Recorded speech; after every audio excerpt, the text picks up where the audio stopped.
Very good. Well, I think we'll make a start. A very warm welcome to this evening's event, which promises to be most rewarding and interesting. As the founding director of a project called Insiders Outsiders, which I suspect many of you will already know about, it was originally a year-long nationwide festival dedicated to celebrating the very rich and pervasive achievements of the refugees from Nazi Europe to this country's culture, and it's gone online since COVID, and now we have an ongoing program of virtual events, of which this of course is one. I was really delighted when Charlotte Philby, who's the star of this evening, got in touch with me. Charlotte, I think it's quite a while ago, isn't it? I can't remember exactly when, to say that she was hatching, as it were. She was working on a book that was partly, at least, about a photographer, an émigré photographer called Edith Tudor-Hart, who I'd be very curious to know how many of you, in fact, had heard of her prior to signing up for this event, but a really fine photographer, but also, and this is something that perhaps has taken precedence in many people's minds,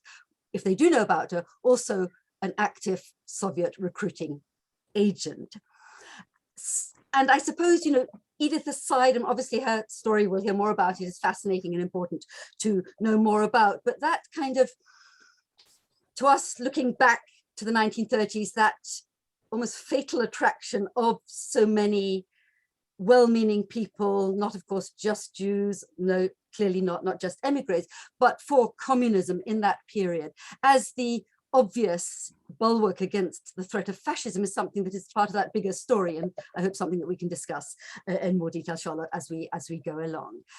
Lovely. So it's going to take the shape this evening of a kind of fairly freewheeling and I think spontaneous discussion between myself and Charlotte, with hopefully some input from people in the audience towards the end. But let me start by introducing Charlotte Philby. A journalist in the first instance, she left The Independent, where she'd been since 2006, in 2014. She'd been an editor, a reporter, and a columnist for 8 years, shortlisted for the Cudlip Prize. I'm very impressed, I have to say, Charlotte, looking at your credentials, the number of prizes you've accrued along the way, and I won't go into too much detail there, but she's worked since as a contributing editor at Marie Claire and written freelance for publications including The New Statesman, Tatler, Guardian, Telegraph, Sunday Times, Elle, Red, and many more. She's also been a guest on Front Row and various podcasts, also presenting documentaries for The One Show and The World Service. She's been a speaker at literary festivals from Cheltenham to Chiswick, and she's currently working on a major new podcast. If there's time, maybe we can hear more about that for 2022, for this year. Perhaps most importantly for our purposes tonight, she's a relative newcomer. I hadn't actually realized it myself until we were chatting just now. Her first novel, called Part of the Family, came out only a few years ago in 2019 and was the first of a trilogy. I'm not quite sure if that's quite the right word, but a series of 3 novels that two more sort of followed quite quickly, A Double Life and The Second Woman. Again, many prizes, many accolades accompanied them.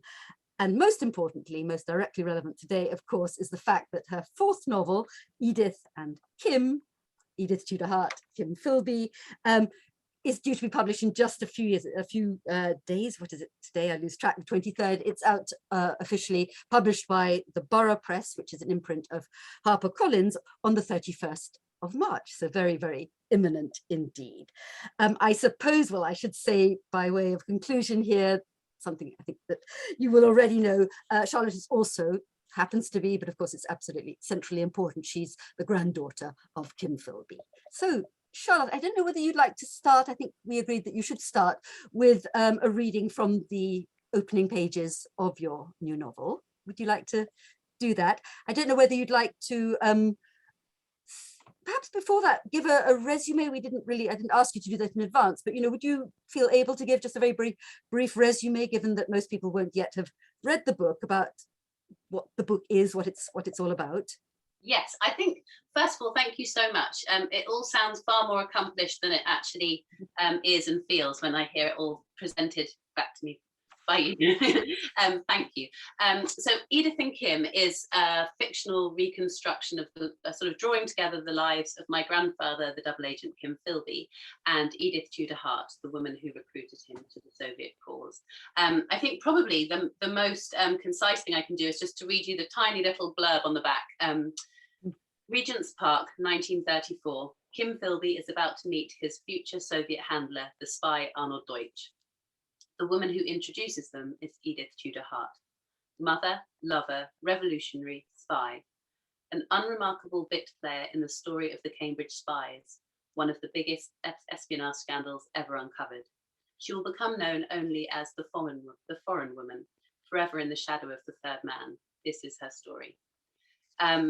Yes, so sort of using the secret intelligence service files that were released to the National Archives and sort of weaving those together with edited versions of my grandfather's personal letters from Moscow to London from 1963 when he absconded there until his death in 1988 when I was 5. This is my attempt to really sort of to help and to sort of draw back into, or to help shift back into the limelight, somebody who's sort of been cast out in recordings of history, but also to try and sort of put to bed some of the questions that I have about my grandfather's life, and sort of playing with the way that we tell stories and how we interpret history. And yes, I would like to do a short reading, if I may. I'll start at the prologue, which seems to make sense. London, June 1934. The journey from Marble Arch to Regent's Park takes longer than it should. Despite the morning sun, the woman wears a dark turtleneck and long skirt, a beret pulled down over bobbed hair. She moves quickly, sticking to the shadows. The man, a few years her junior, keeps pace, his hands pushed deep into the pockets of his overcoat, the bit of his pipe clenched between his teeth. There's a portentous quality to the silence as they turn into Hyde Park, the scuffling of horseshoes closing in from behind, causing him to clench his fists until the sound passes, the morning riders kicking up dust as they skirt the perimeter. A bead of sweat forms on his forehead as they turn left, away from the grass and cross Park Lane. The streets that slice through Mayfair are blessedly shaded as they continue their walk for an hour or so along New Bond Street and Shaftesbury Avenue. The woman's eyes focused ahead, but alert to every sound as the city comes to life. Peals of laughter from a young couple bursting out from a doorway. The clatter of a rag and bone man fading into the echo of 1,000 muted voices layered over one another across the city streets. Somewhere near Aldwych, she hails a taxi, the man ducking in beside her, a ripple of electricity passing between them, along with unspoken questions as his hand accidentally brushes hers. London skids past on the other side of the glass, the two passengers facing away from one another, their attention fixed on the scenes playing out on their respective sides of the street as they head back the way they came.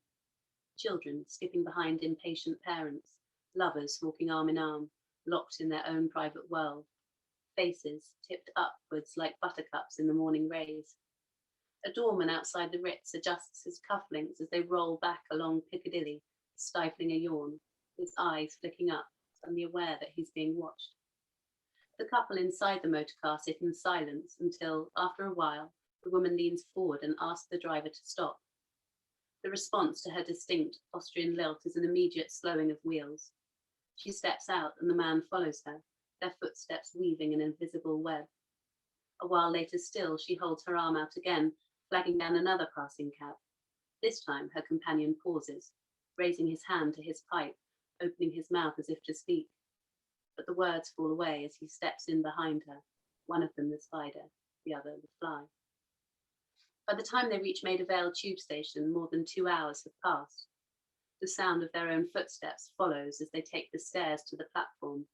It's cooler down here, below ground. The man bristles with nervous energy as the train approaches. A rat scuttles across the tracks and disappears into the black. Oh, this is boring. The woman boards first, her companion stepping in behind, his thoughts turning briefly to his mother and father from far from home, somewhere on the other side of the world. Home.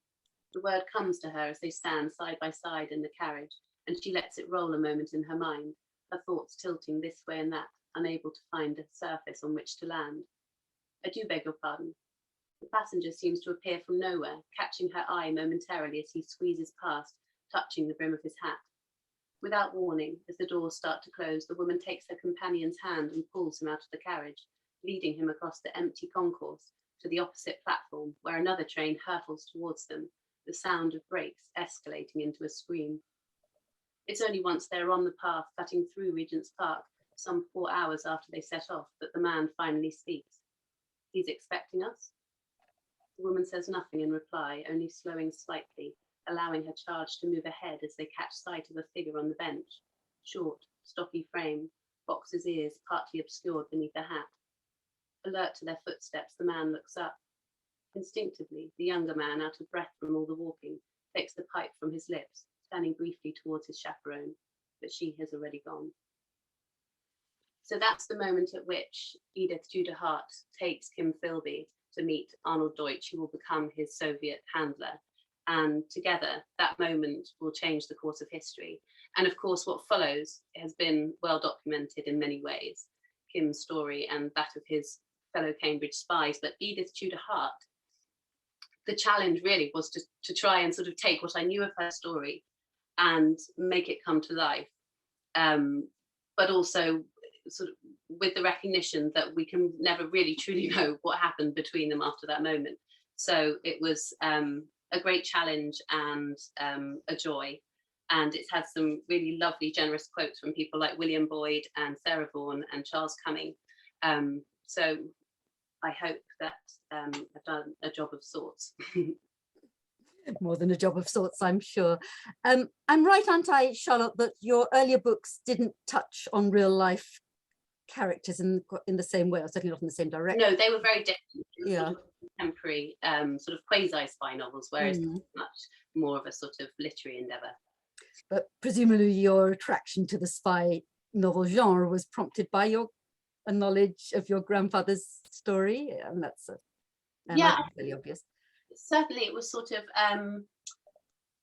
My fascination comes from being a member of the family and understanding how certain characters have been sort of ignored or sidelined, and sort of really stripping away some of the sort of glamour and excitement and really the certainty with which we talk about these events. You know, there's so much that's been said that doesn't reflect the story as my family have experienced it. And that's not to say that I wanted to write about my family directly, because I don't feel that that's my story to tell, but I'm interested in looking at different ways of exploring the same narrative. Perhaps we should proceed by my asking, how you set about, and obviously you had a more direct connection to the Philby side of the story, but then there's Edith. Tell us how you began to delve into who she was, and what paths. So I was very like so I was on my way to the National Archives in Kew to talk about my first book, and I was catching up on some reading, and I happened upon an article in which Anthony Blunt refers to Edith as the grandmother of all of us, referring to the Cambridge spies. And you've got a photo, I believe, Monica. Shall we start screen sharing? Yes, with pleasure. Hold on a second. And it's a self-portrait that Edith took in 1936, which is the year her son Tommy was born. Sorry, I've just realized. There we go. Yes. No, the one of Edith, please. Oh, sorry. Oh, this is the one at the end. I'm sorry. Okay, there we are. Okay. Yes, indeed. I mean, for me, at the moment I saw her, I was sort of deeply drawn to her. It's such a remarkable image, and there's something so harrowing and compelling about her. And the moment I sort of looked into her story, I found this wonderful documentary called Tracking Edith, which was created by her great nephew, Peter S. Junk, and a beautiful book called In the Shadow of Tyranny by Duncan Forbes, the art curator. And together these sort of demonstrated parts of her life that I drew from. I then went into the National Archives and really sort of waded through her files and found this remarkable character who can be seen in one paragraph, going from her job as a commercial photographer at Studio Sun to a meeting with somebody who presumably was handing secrets to her, and then on to pick up her son Tommy from the Clinic of Psychoanalysis, where he was being treated by Anna Freud. And there were these amazing sort of various parts of her life that she managed to hold in a way that Kim didn't seem to, not just didn't seem to want to, but sort of didn't seem to think he needed to, and I think that's possibly by virtue of the fact that he was a man. He always said that like he was two people. He was a private person and a political person, and if forced to choose, the political would win. Whereas with Edith, from what I've read about her and the conversations I've had with family members and people who have been connected to her, she was wholly those different parts of her life simultaneously, and I think that's partly what makes her so remarkable and what drew me to her. No, I completely agree, and I suspect you'd also agree with me if I said that as a woman writer, even if you don't like to be identified as such, you know, you have particular, and as a mother yourself, I believe, of 3 young children, you know, you have particularly intimate insights into what that might mean, that constant sort of juggling act. Absolutely, and then sort of add, you know, escalate that up and imagine the jeopardy that she was in, and it makes for not just a remarkable story, but in terms of the tension and creating a story that's exciting. And you know, it was a balancing act, because I wanted my sort of, there was almost a conflict between wanting to create something that was an interesting and sort of exploratory piece of fiction, and doing justice to Edith. And I suppose I had this feeling that I had to be very light touch with how much I really found out about her life in order to be able to embellish without feeling bogged down by the facts. And there are a lot of facts in there, and there are lots of files that I've drawn from and that are replicated verbatim, and there are insights into her life. But I feel, having had Kim's life projected back onto me in so many ways that are often conflicting, that, you know, with this story, it's been so well told, but actually one has to take a line, one has to choose to follow a certain reconstruction of history and go with that. So I've chosen to you know, sort of pick out certain facts and then disregard certain family members in the case of both Kim and Edith. So yeah, it's been a really exciting endeavor and challenging, and one that is completely fraught, and I still sort of worry about daily, but it's done that. Would you like to keep with the images, or shall I stop screen sharing so we can perhaps talk about the structure you've chosen to you know, establish for the book? Shall we just exit for the moment? And you know, it's a very particular strategy that you've employed in the telling of the story. Would you like to say a little bit more about that? Yes, I mean, there are so many different ways of doing it. I wanted to hold Edith's story alongside Kim's. So there's a sort of, there are sections where they hand over, and you can see that their lives sort of, the same scenes from either, you know, each of their perspectives, and they're on the other side of the world. And there's and then it sort of flips between Kim's letters, which I have reimagined, almost sort of picturing Edith as almost like his conscience. I think there must have been so few people that he really could have trusted, and who he must have, you know, felt really understood who he was and how he'd come to be in the situation that he was in. These letters were written from Moscow towards the end of his life, when he was sort of really trapped, you know, put in his own cage behind the Iron Curtain. And I wanted to, you know, sort of explore that, use those letters and sort of capture that sense of him mulling over the decisions he'd made and trying to come to terms. And it was very interesting when I went back to Moscow in 2010. My husband, but then my boyfriend, now my husband, we traced Kim's footsteps. We were never given an address for his flat when we used to visit as a child, because we'd just be picked up by KGB members who would whisk us down the motorway in the back of their car, and then just we'd turn up at the house, and when they were corresponding, we'd send letters to a PO box in Moscow. So we had to very sort of cloak and daggers actually follow the directions that my aunt had written out on the back of a napkin over lunch, trying to remember from, you know, sort of the 80s where the house might have been.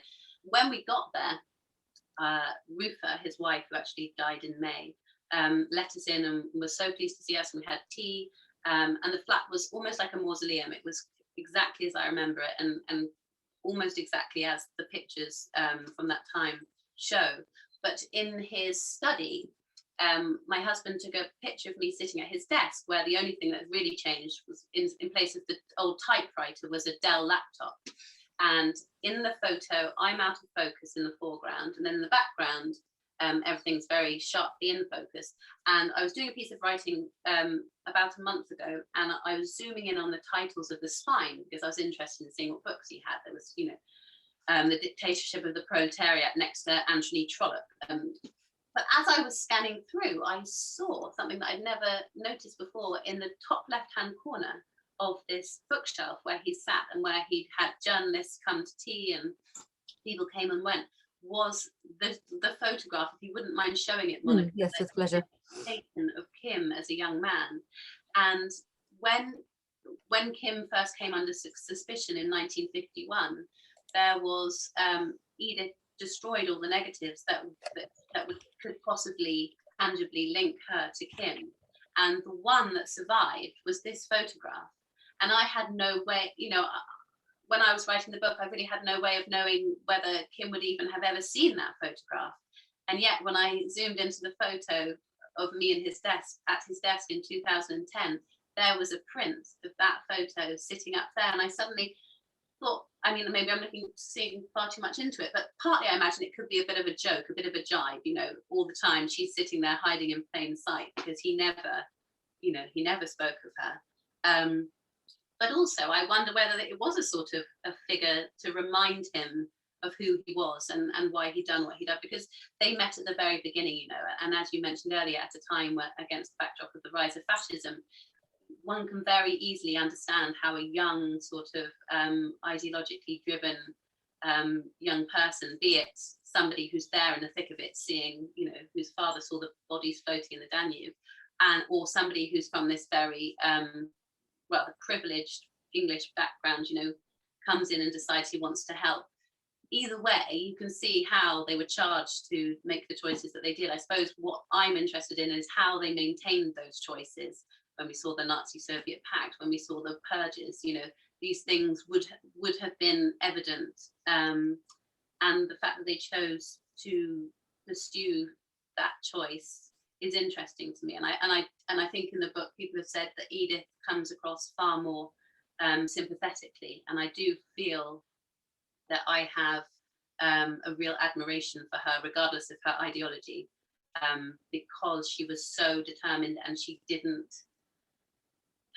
compromise, and she didn't compromise on, she didn't compromise for her child. She was a single mother to a mentally ill child, and these are things that I really respect about her. I realize I've gone off on a tangent.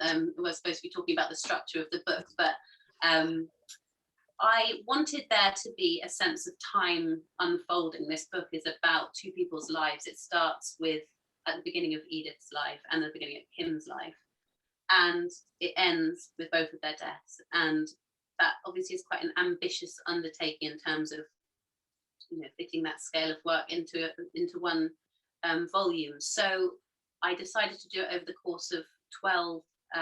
Initially, it was going to be months, but then I decided to change it to time. And I rather love the design because it has this sort of modernist, quite sort of almost like Bauhaus inspired clock that moves as we move through the chapters, and it sort of alternates between Edith's story and Kim's letters, and they sort of borrow from one another.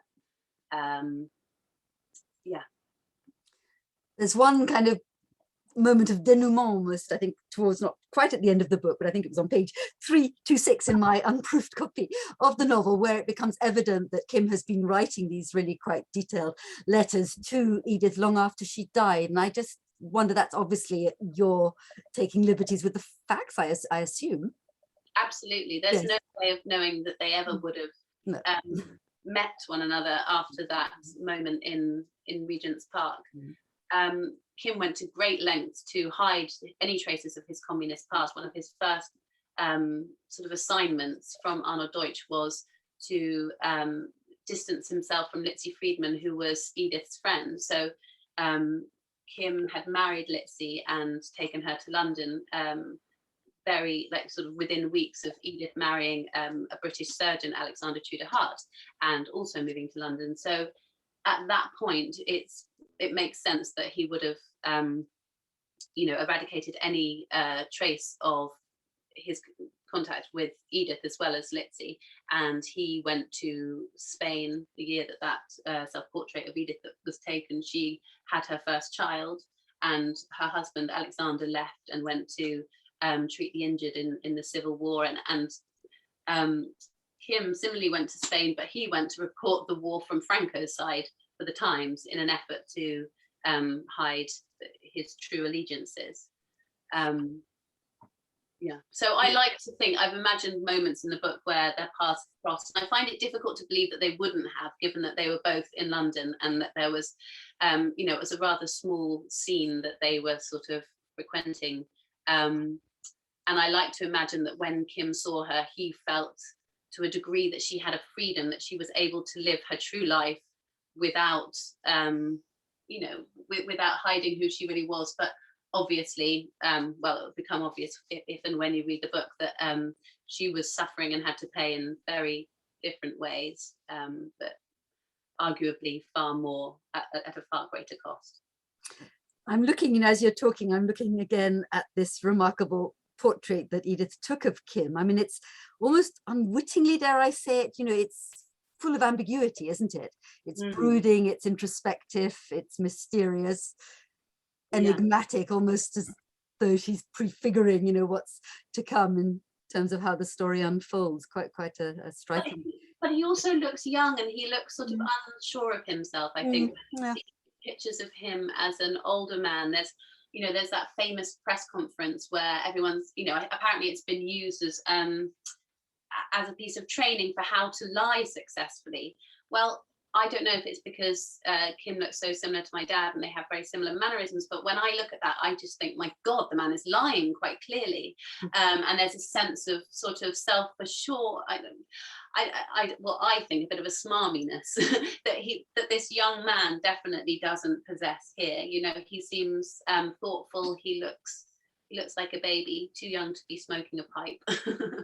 And it's just, with the benefit of hindsight, I find this quite a chilling image. Indeed. Do you think it's the moment to look through the other images that you sent me, and perhaps you'd like to comment on them as we go along? Starting with this one. Yeah, so my dad was 19 when he discovered that his father was the third man. He was an art student in Hornsey, and he was stepped off the ferry in the Isle of Wight and saw a billboard saying Philby is the third man. Not long after that, he actually travelled to Moscow and tracked Kim down. And in the years that followed, as they sort of wrote these letters to one another, my dad would also go behind the Iron Curtain and go on long holidays with Kim. And this is one of the pictures that they took near Kim's dacha in the 1960s. And I believe this accompanied the original Sunday Times interview with Murray Sale. Again, it's a wonderful, almost tongue-in-cheek image. Again, I suspect not wittingly or not consciously or intentionally. No, I think it probably was conscious. Oh, you think it was? Yeah. Okay. I do. I can imagine him and my dad having quite a lot of fun with that. Yes. And did your father, I can't resist asking this question, how much did your father talk to you about his sense of who his father really was? Well, it's interesting. My dad died in 2009, and I think that was the moment at which I started to really regret the questions that I hadn't asked, and started to really dig into my grandfather's history as a means to understanding who my father was. But I was lucky because although my dad was very private in the sense that he wasn't a person who would, if he spoke, people listened because he had something interesting to say. He didn't offer up information about himself, but we did have conversations. But my husband Barney came out to the south of France where my dad lived until he died for the last 10 years of his life.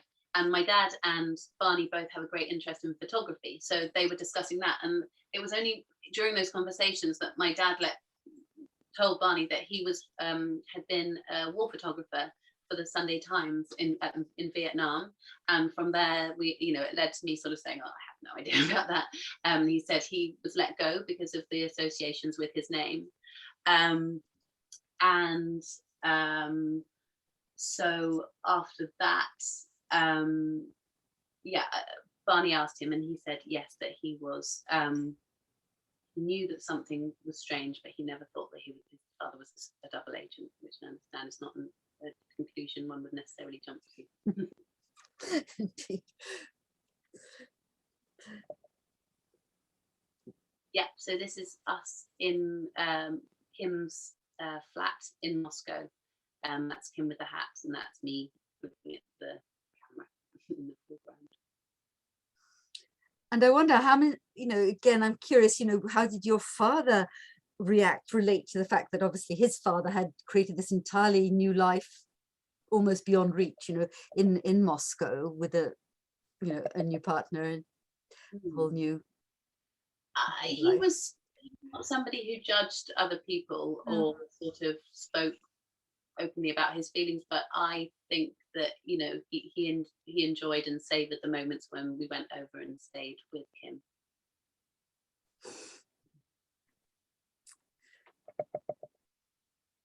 This is a picture of John and Kim and George Blake in Russia.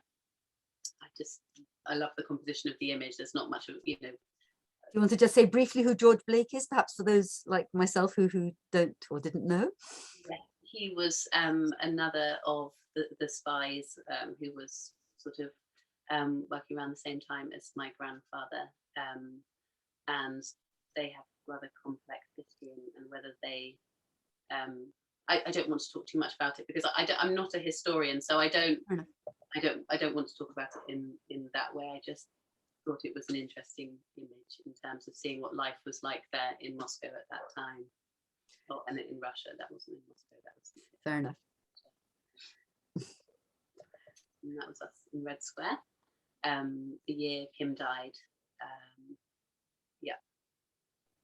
And you were there because he died? I mean, we'd already planned to go, and then my dad went out for the funeral by himself, and then we went anyway as planned a few weeks later. So this was that, and I came and saw the grave, and yeah, that was my last trip to Moscow as a child until 2010 when I went back. Where is he buried? I mean, how much? Yes, he's buried in Council Road Cemetery.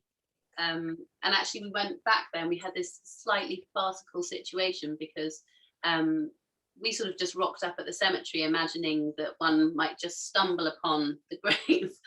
Let me tell you, it's huge. And it was minus 26 degrees. So we were met by some guards who wanted to know the person that we were looking for, and eventually they understood and they said, okay, we can help you, come with me. And then they led us into a blacked out 4x4, and a guy in the suit got in the back, and sort of we thought they were going to drive us into the cemetery to find the grave, and they just pulled out and turned right onto this road that cut through the forest. And I thought, oh my God, this is where it ends. This is, going to kill us. Anyway, they drove us down the road and turned right, and he was in a separate cemetery that's reserved for people who are related to heads of state. And so next to Kim's grave, the man said, Yeltsin's mama.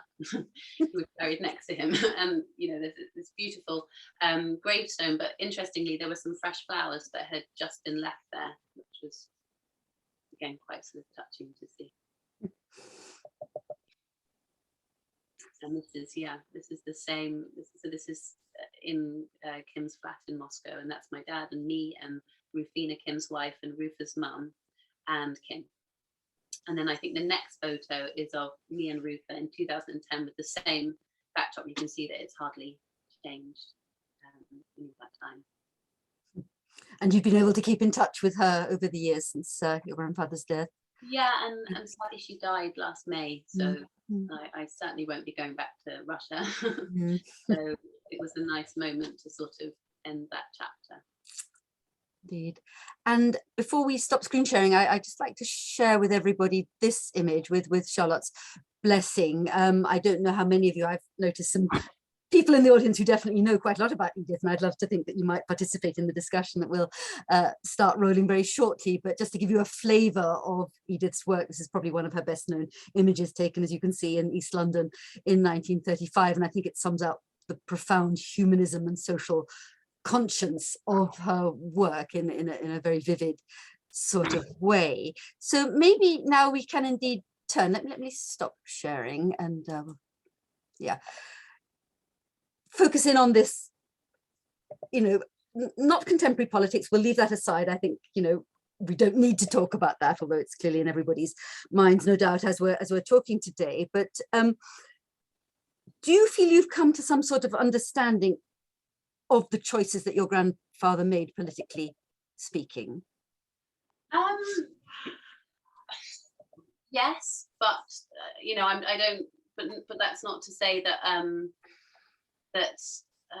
well, no, I don't. I mean, I understand them in the first instance. I understand how he came to join the cause. I don't understand how he stood by them. But equally, I don't know how he would have extricated himself without having potentially have been hanged. You know, these were choices that they made at a very young age, and before they had children, and before, you know, they really probably understood what they were getting embroiled in. But he certainly made his own bed, and I think, you know, he did say to my mother, and she said, you know, with a sense of conviction that he believed that history would judge him well, judge him kindly. And I suppose the beauty with Marxism, it's got that ultimate get-out clause, hasn't it? That it's never the final epoch. So you can't judge until, you know, it's the final epoch, and we're not there yet. But yeah, I don't understand how he stood by those choices, but understood how he. Am I right in suspecting, I mean, it wasn't, I'm also not a historian, but, you know, it wasn't just a sense that it was dangerous to extricate yourself from the position you'd forged for yourself, but also that to admit that you were wrong would have been an admission of the futility and the pointlessness of those choices that you had made as, you know, in your younger years. It's all extremely complicated and very fascinating and deeply problematic. I'm sure you'll agree. Yeah, and I suppose the thing is that, you know, we're complex beings and we're contradictory, and what one thinks in one moment is not necessarily what one thinks in the next. And the idea of writing this book was trying to do something really nuanced, and I don't want to be prescriptive or to be guiding the reader in any particular direction. I really want them to come away with their own sense of how they think that these people made these decisions and the ramifications of those. So I'm very conscious not to say yes or no, because I've spent so many years basically creating this book, which is nuance. So I don't want to dictate how people feel about Kim's response. And I suppose that's a reaction to spending so much of my life being told by other people who Kim was and why he did what he did and what that means. And for me, I think to a degree all history is fiction, and I believe that you know, that I'm not in a place where I can provide answers. I can only really ask questions and explore those. And that's indeed what fiction, as opposed to historical work, research, should be about, in my opinion, certainly. Indeed, can I perhaps just end this part of the conversation by asking a very obvious question, but I'm sure one that other people have in mind too. You know, you're clearly working very intensively as a fiction writer, as a novelist these days. Your next project, I suspect, is in the pipeline, am I right? And does it have any direct bearing, or sort of, is it a consequence, an offshoot of this novel? No, I'm drawing a line. I feel like I've purged myself of these questions, and having sort of looked at them obliquely in my first 3 books, I'm doing something very different for the next book, but I can't say what it is yet because I've got no idea. It's the honest answer. Good. All right. We've got one or two, yes, there's sort of one comment coming in. I don't want to put anybody on the spot, but I notice at least 2 people who I know at first hand do know quite a lot about Edith, and I would love it if you would chip in. But in the meantime, a question from Ruth Baumberg, and I suspect the answer is yes, although you may not have seen the actual exhibition. Yes, did you see the exhibition of Edith Tudor-Hart's photographs at the Scottish National Portrait Gallery in 2013? I suspect not, because was that before she was on your radar? I know of it, and there was one in Vienna, and my Austrian cousins have sent me all the literature for it. So, but I'm very sadly missed it. I think I'm right in thinking, isn't it, that that was the Duncan Forbes project called In the Shadow of Tyranny, which indeed resulted also in a book, which is a really important book. I recommend it to anybody. Important resource. Yes, well, well read. Indeed, indeed. Somebody we haven't mentioned yet, and he does feature in a minor-ish role in your book, is Wolf Suschitzky, Edith's brother. And again, I know there to be some experts in the audience, but I wonder if you'd like to say more about him and the way he does fit into the narrative in your book. Well, again, I wanted to be very cautious about the characters that I introduced and the way I spoke about them. So the parts that pertain to Wolf tend to be lifted partly from this book of his, and a couple of interviews that he gave, and also his son, Peter Szczycki, very kindly spoke to me and gave me some anecdotes. I love the fact that their photography was so different, and it seems to reflect their different characters. And one of the things I love about Edith's photography is that she rejected sort of sentimentalism, and she wanted to create something. You know, I felt that with the book, I really wanted to reflect that idea of not being melodramatic and not being too sentimental, and actually creating something that is more detached in a way. But Wolf's photography I thought was wonderful. I thought it was very interesting that he clearly, you know, there are questions, various people have sort of raised the possibility that he was working for the Soviets, and then other people have, you know, said that he was adamantly against Edith being part of it. From the perspective, you know, I had this sort of conflict. There's the sort of the novelist and somebody who wants to really sort of investigate the truth as a writer, and somebody who's very cautious of the feelings of the people left behind. So I had to tread a very careful line there, but I felt he seemed like an amazing character, and somebody I wanted to include almost as a counterpoint as well to Edith, who was so strident about her beliefs, and Wolf seemed like a much more sort of restrained, quieter character who sort of got on with life and, you know, was equally successful, sort of probably better known, but you know, sort of had a talent that sort of seemed to complement his sisters, I thought. I wonder if there is anybody in the audience who could comment on Wolf's relationship to left-wing politics, because I'm remembering also in something else we haven't mentioned yet, you mentioned the great nephew of Edith herself, called Peter Stefan Jung, who's both written a book, which I don't think has actually been translated into English yet, but also a film called Tracking Edith, which I'd strongly recommend people to watch. It's available on Vimeo for a small sum. Tracking Edith is its name, but I seem to recall in that film that actually Wolf, already very much in the latter years of his very long life, he lived well into his 100th year and beyond, by the way, but he's quite equivocal, as I recall, isn't he? He's non-committal about his sister's political life, if you like. And whether that's a matter of protecting her, or whether it's because he didn't want to believe it, or whether it's because he genuinely didn't believe it, I don't want to assume to know those kind of things. So those are the kind of moments where I actually choose to back away as a writer, and I have my personal feelings about it, but I don't, those aren't necessarily wholly reflected in the book, because I didn't feel it was fair or necessarily serve the story as I was retelling it to use those. Fair enough.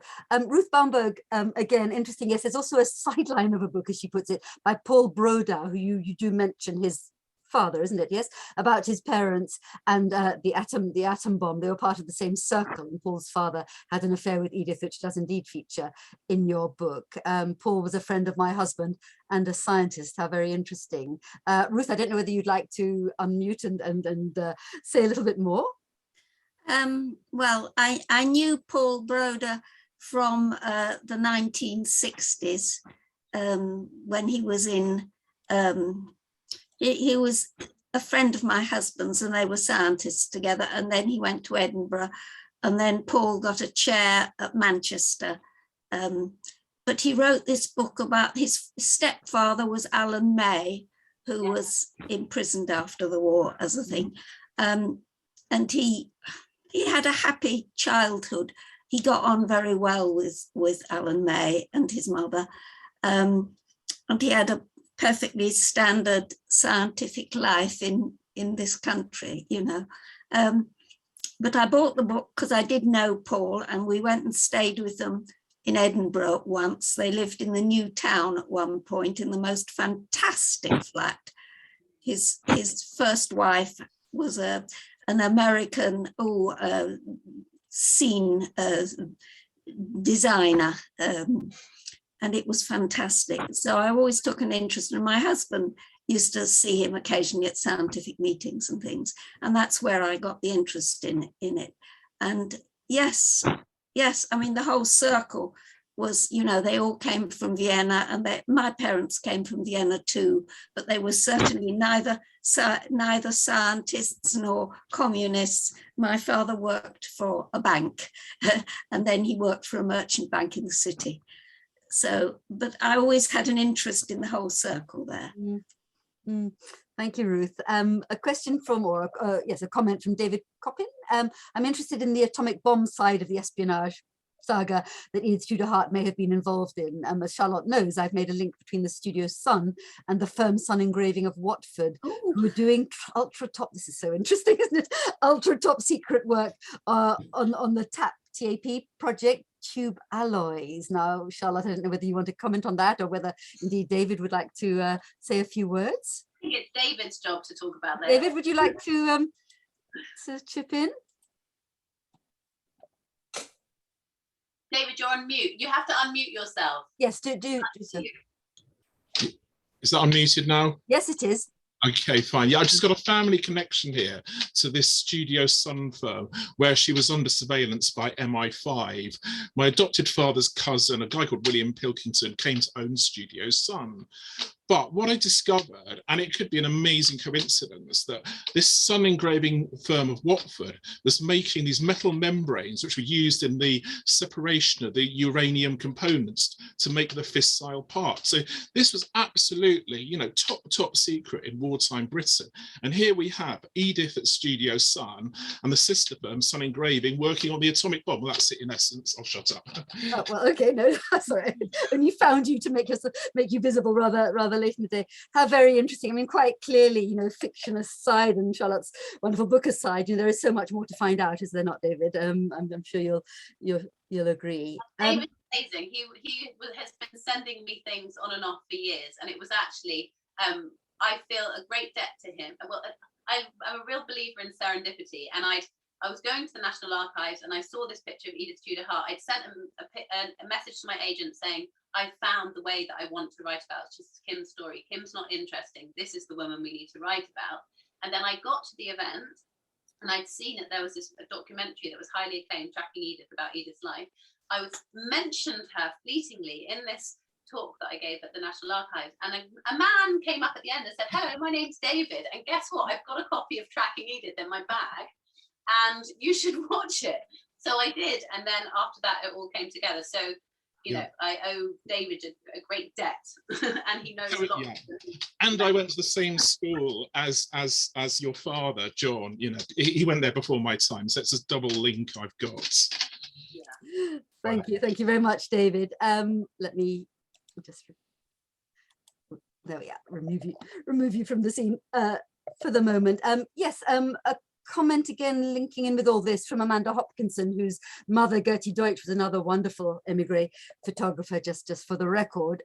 Another possible link to the atomic bomb via Lisa Meitner, who was the sister-in-law of Lotte Meitner Graf, another really fascinating woman émigré photographer.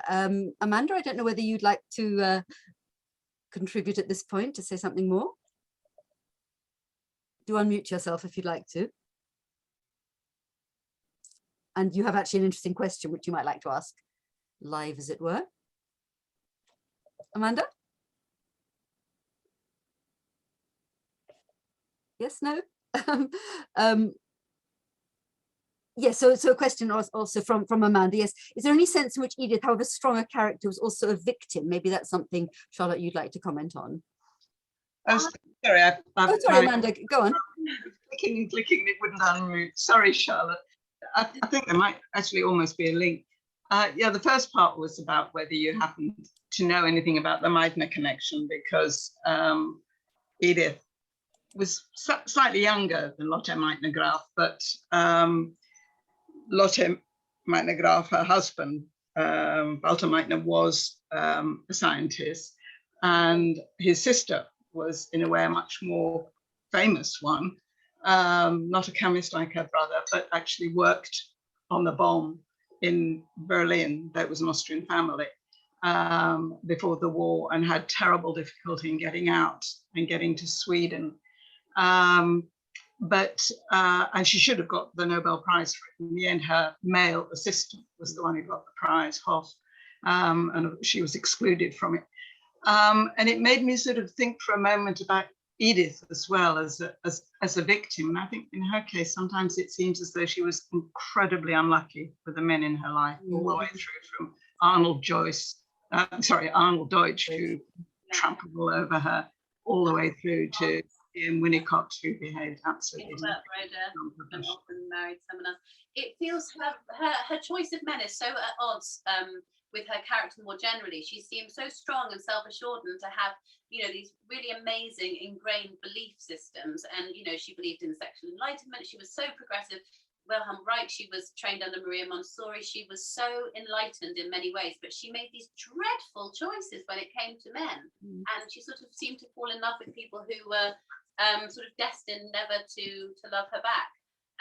And I find that fascinating. I mean, some of the letters that she wrote to Alexander even, and I don't know whether they were partly a sort of a form of manipulation to try and get him to marry her so that she would come to London, but they were very neurotic. I had to tone them down because I felt they really didn't show her in the best light. And it's, you know, I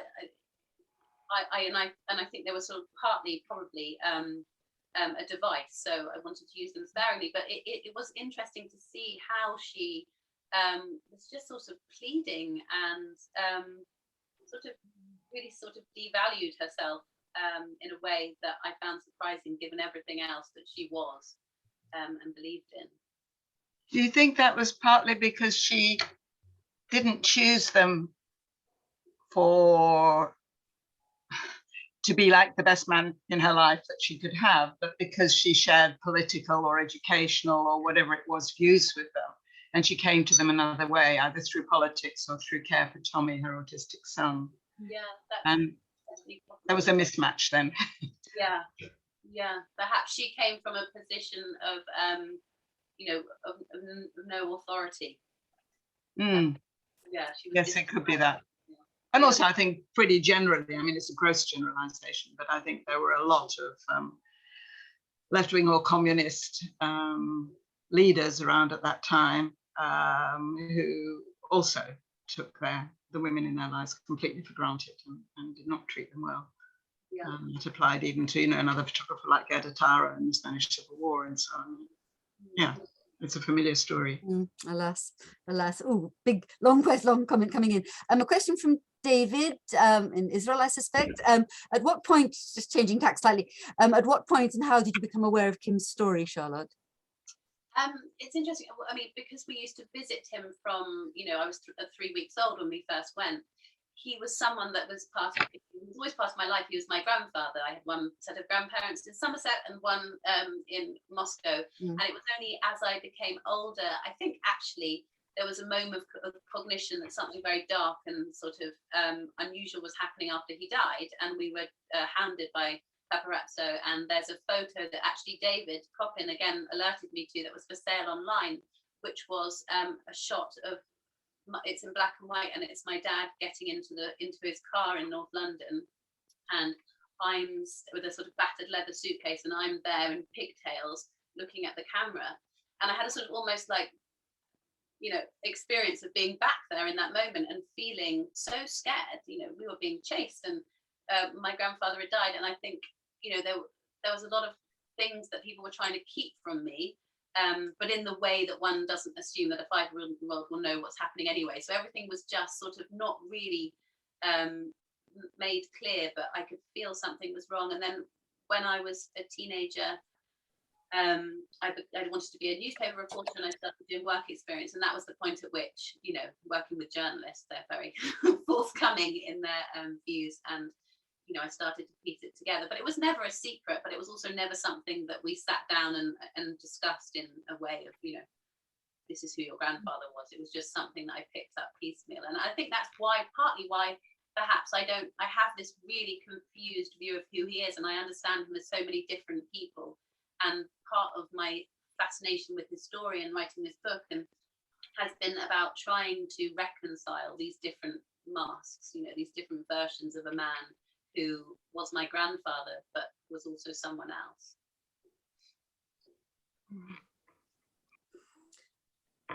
Another comment from David Coppin, just a point of fact, which is obviously quite important, that we wouldn't actually have known about Edith's activities for the Soviet regime had it not been for the fact she was outed by Peter Wright's really landmark publication Spycatcher. So yes, that came out of the woodwork, as it were. Victor Trevor, a long comment. I don't know whether you'd like to unmute briefly and just rather than me reading out what you've written. Yes, do go ahead. Let me add a spotlight. Oh, we can't hear you, Victor. I don't know why, because you appear not to be muted. There's something wrong with the audio.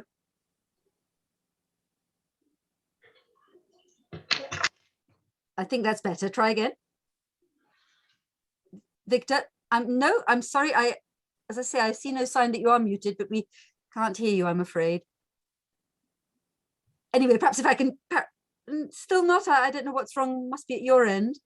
Perhaps I can just sort of paraphrase somewhat what you've written, or indeed I suspect everybody can see for themselves, but a sort of sense that Kim and his circle had insights that most of the British public certainly wouldn't have had about Czechoslovakia, about Munich, and so on and so forth. So, again, casting us back into time, one can begin to understand why certain decisions might have been made.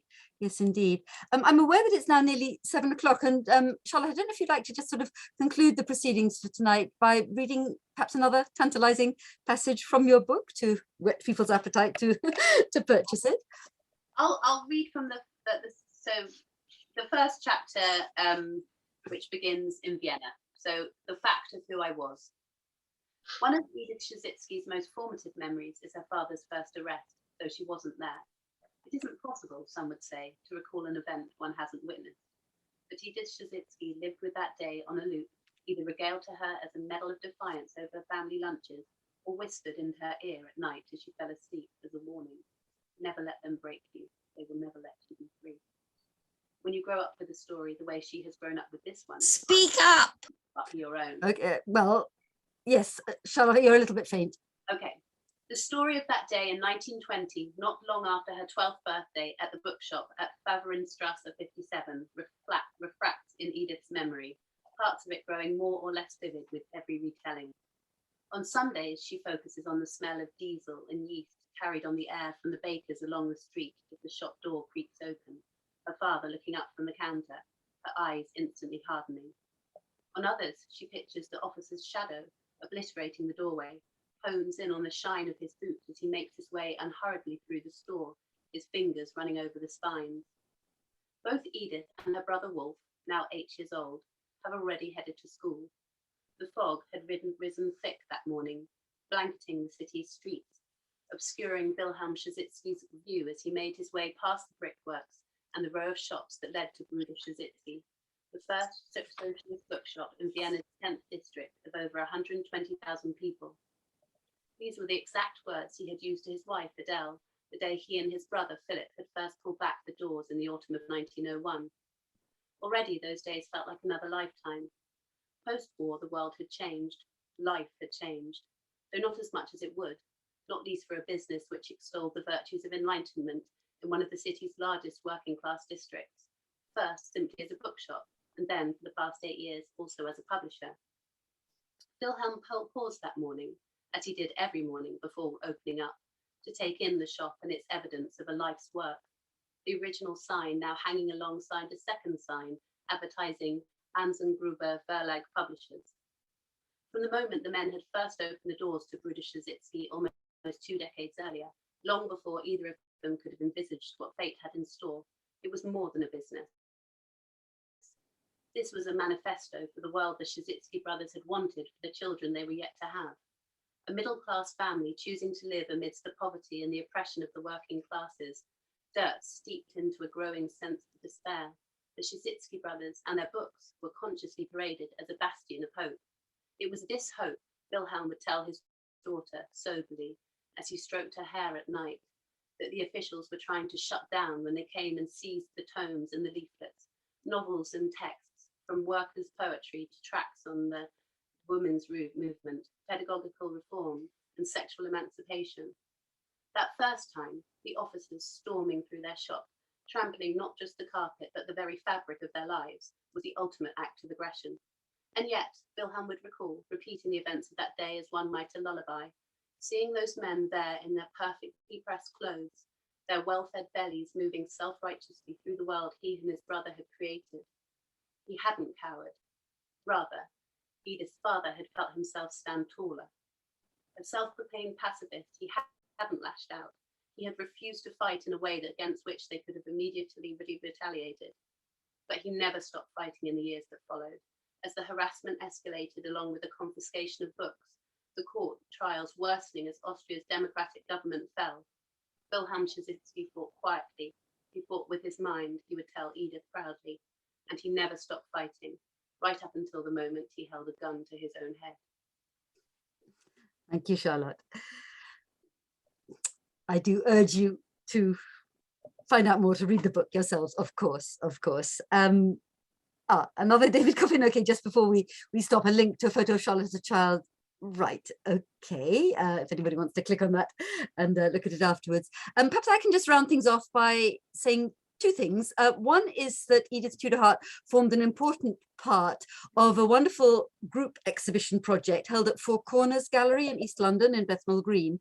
And you can actually see an online version of the exhibition on the Four Corners website. It's called Another Eye, and the subtitle is something like, I keep forgetting exactly, but it's Female Women Émigré Photographers in Britain After 1933.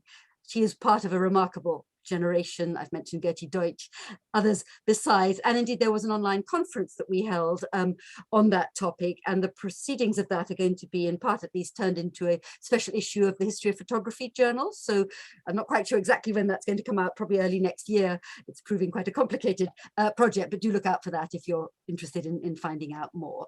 And last but not least, this conversation this evening has been recorded, hopefully no technical problems, and will be uploaded within a week or so onto the Insiders Outsiders YouTube channel, which you may like to investigate further. It's since June 2020 with COVID, it's become, though I say it myself, a rich repository of fascinating online events on a whole variety of wide range of different themes, directly and indirectly related to the theme of Insiders Outsiders, and indeed includes a number of other online events about émigré photographers, so do look out for that. So I think it just remains for me to say a very warm thank you to Charlotte and to the rest of you for being with us tonight, and I wish you well, and I hope to see you at other events in the future. Thank you very much indeed, and be safe. Okay, good night everyone.